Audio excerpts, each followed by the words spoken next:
প্রশ্ন, আমরা কালিও তৈরি করতাম নিজেরাই। কালি তৈরির পদ্ধতি সম্পর্কে যা জানো লেখো।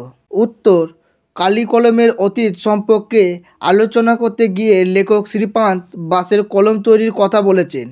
একই সাথে সেই কঞ্চির কলম যে কালিতে ডুবিয়ে লেখা হতো সেই কালি কিভাবে তৈরি করা হতো তাও বলেছেন।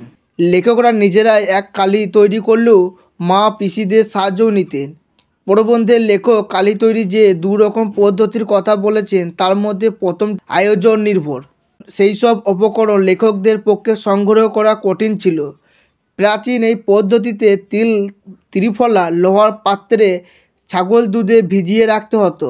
এই কালি এতটাই টেকসই হতো যে লেখার পাতা ছিঁড়লেও কালি উঠত না। লেখকদের কালি তৈরির পদ্ধতিটি ছিল বেশ সহজ।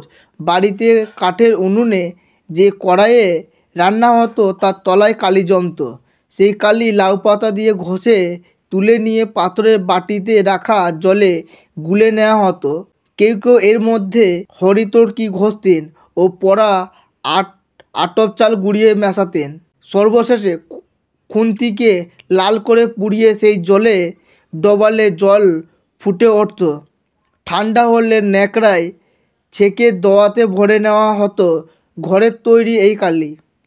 ভিডিওটি ভালো লাগলে লাইক করবে, তোমার কোনো কিছু জিজ্ঞাসা থাকলে কমেন্ট করবে এবং এই ধরনের ভিডিও পাওয়ার জন্য চ্যানেলটিকে সাবস্ক্রাইব করে পাশে থাকা বেল আইকনটিতে ক্লিক করে দেবে। ধন্যবাদ।